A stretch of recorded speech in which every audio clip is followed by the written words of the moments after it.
All right there, Algebra 2. Hey, good to see you again. We're going to start into 4-4, the normal stuff. We're going to factor quadratic expressions, right? Quadratic meaning that it's x squared. And today we're really going to focus on things that are trinomials. At first, when a is 1, and we're going to use this idea of factor by grouping. When a is 1, you don't really need it, and I'll show you why. But I just want to get you a routine. So if this is something you struggle with in Algebra 1, we can try and get that fixed here in Algebra 2. So we're going to work with factors, right? So I'm going to take a times c, which is 20. And I want to talk about the signs for a second. If this sign is positive, that means we're talking about the same. It means in the end, my binomial should have the same sign. And in this case, they should both be plus and plus. So that gives me that idea. Now, if this sign up front here was minus, then they would both be minus minus.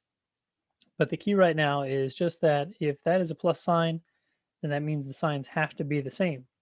Now we can get into why that is, right? Because remember, foiling, the last part was last times the last, a positive times a positive is positive, or a negative times a negative would give us positive. So that's why it works um, in the nuts and bolts. But what are you going to have to do with it? Let me get all this stuff out of the way.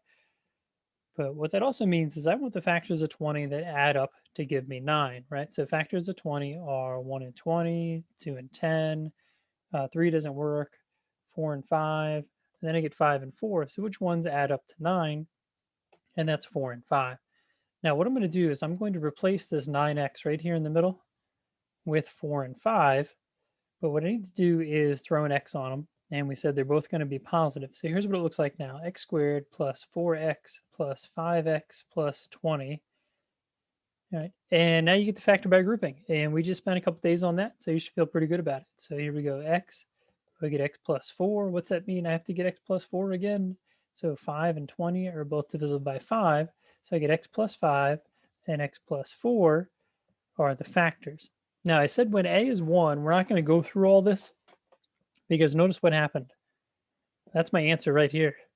Okay, I just need x plus 4 and x plus 5. When a is 1, we can skip out on some of this factor by grouping. But if you have trouble with the signs, or if you're just like, I'd rather do it by factor by grouping, you totally can all the time. It just takes up a little more time. But if you are a pretty fast worker, then it won't matter.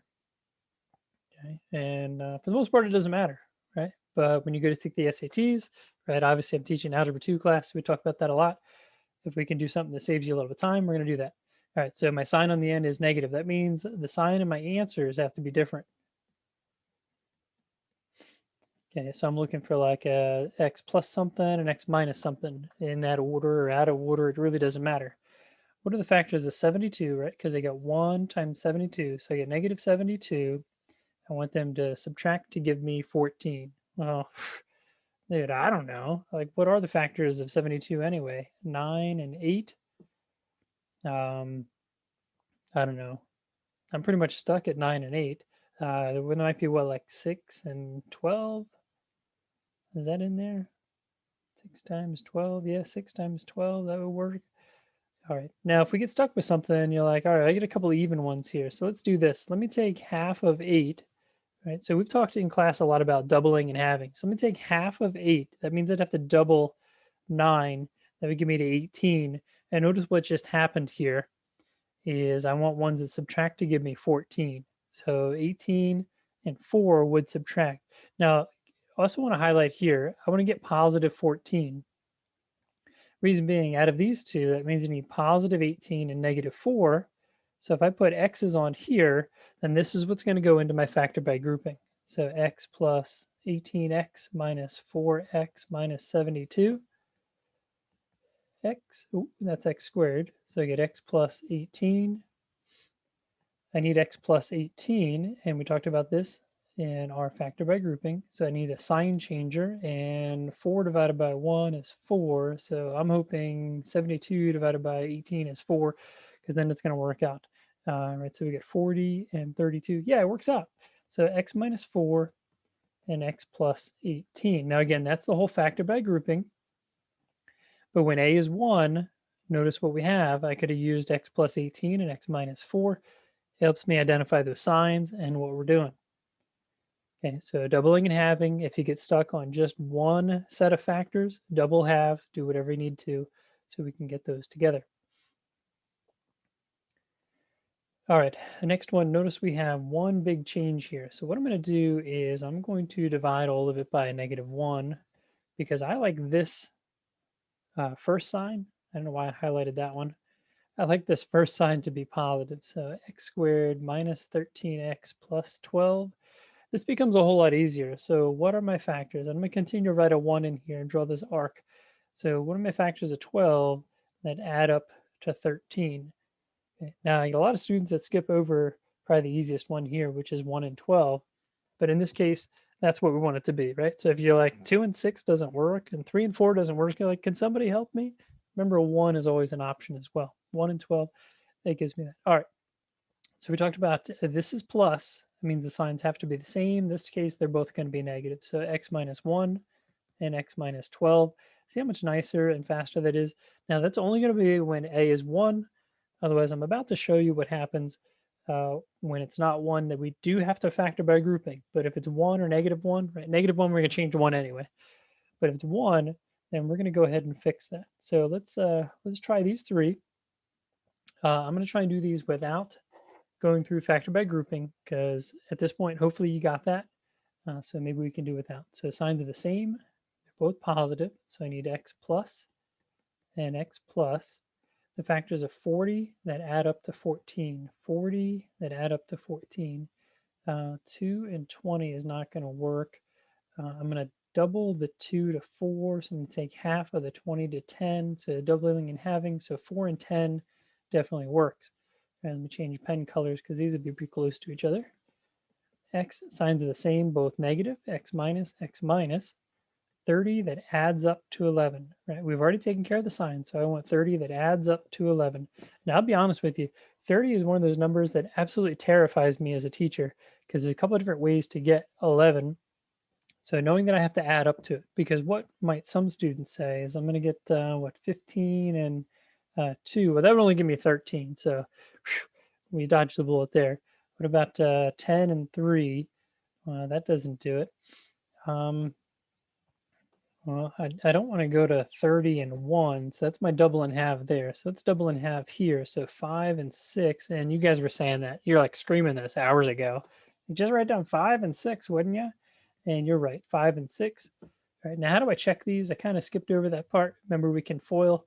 Here we got 10x and 4x, so I'm going to get my 14x. Here we got negative 6x and negative 5x, so I get negative 11x.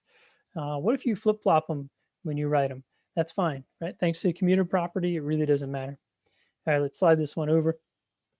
X squared minus 14x minus 32. So I want different signs this time.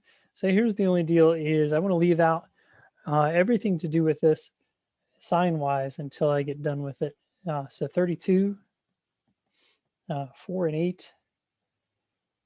4 and 8 is only 4, so that's only going to give me a difference of 4. So I'm going to need something a little bit larger. So I'd like to double the 8 to get me to 16, which means I'm going to take half of the 4 to get 2, and 16 and 2. These will work. Keep in mind, I want to make sure I get negative 14. So I need negative 14 and plus 2. So x plus 2, x minus 16 will work. And then we're kind of in business here, guys. So hopefully you get that and you're okay with that. Otherwise, we'll continue working on this over the next few days anyway. All right, come on, OneNote, work with me here. I know you guys love to see me struggle with OneNote, but I'm not going to give up. All right, here we go. Common factors. Okay, finding common. So they're basically saying, is there a GCF? And if there is, let's go ahead and take it out. What's the expression in factored form? Okay, that means I should have like a GCF and then some other stuff. Keep in mind there's a binomial here, so I should still have a binomial in the end. So that's what we're kind of looking for, just to go through that vocabulary so you're used to that when you see it. 6 and 9 are both divisible by 3.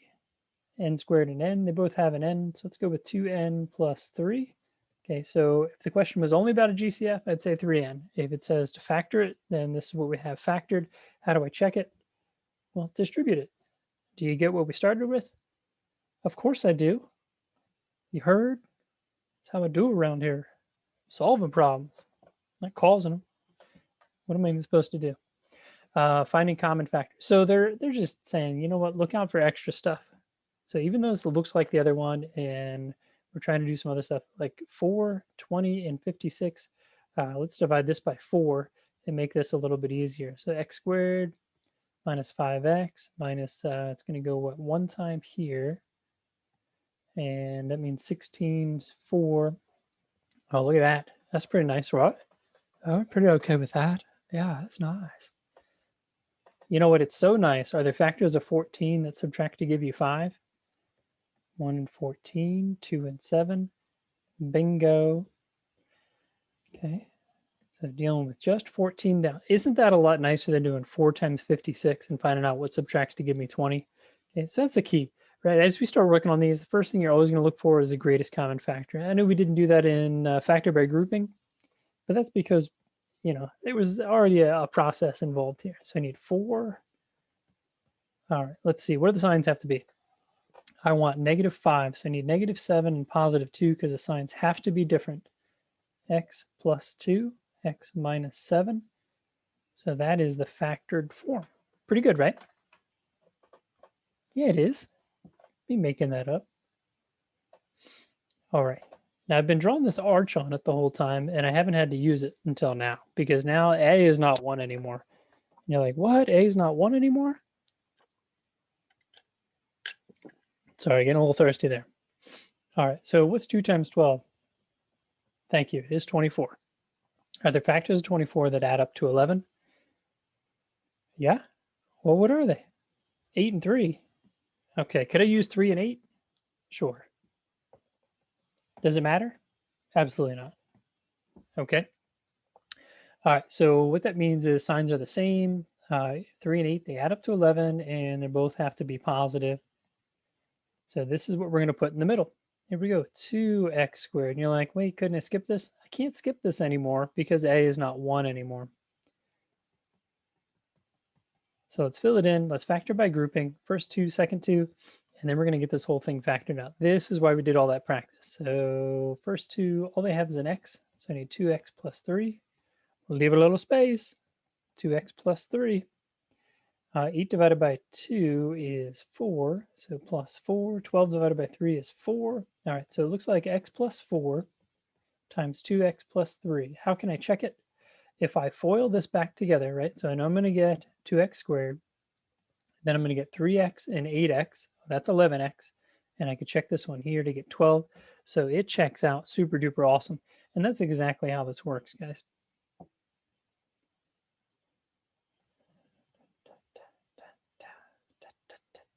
All right, one more today.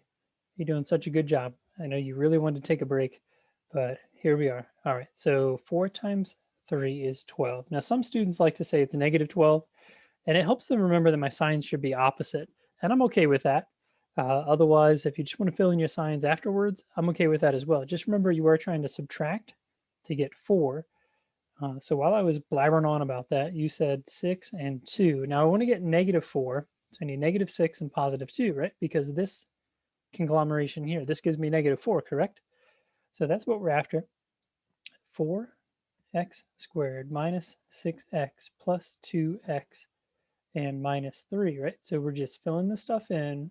We're replacing -4 with these two guys right here, right? Because it still gives me -4. All right, let's take that out. GCF, GCF. All right, so 2x and 2x minus 3. So I need 2x minus 3. Man, all right, no sign changer. But 2 divided by 2 is 1, and 3 divided by 3 is 1, so it must be just 1. So 2x plus 1 and 2x minus 3 are the factors. All right, now I know some of you saying, you said this was the last one, now you're going to blabber on about something else. Okay, but I want you to see that this will not matter if you flip-flop what's happening here. So I'm going to change my terms in the middle. All right, so I have no difference at all, right? Because this still gives me -4. So let's take out a GCF of 2x. So I need 2x plus, remember 2x divided by 2x is 1. And if I'm taking a binomial and taking out a GCF, I should still have a binomial, 2x plus 1. Sign changer. So I need to take out a negative, and in this case it's 3. 2x minus 3 and 2x plus 1. Now, is this not the same thing? Sure is. Okay, so don't stress about what order to put these two things in. Now, notice one of these, right, the one on the left was a little bit easier. That was unintentional. That's just the way it happened. Um, but I also hope that we've done enough factor by grouping that you could get through the pink one as well, the one on the right. So it really wouldn't matter. And that's why we pointed out all these sign changing items as well. All right, so that's what we're after today. I'm going to list in Schoology. We're going to skip over these so far. I want you to try these basic ones here, right? And then also the ones where we make it a little bit more difficult down towards the bottom.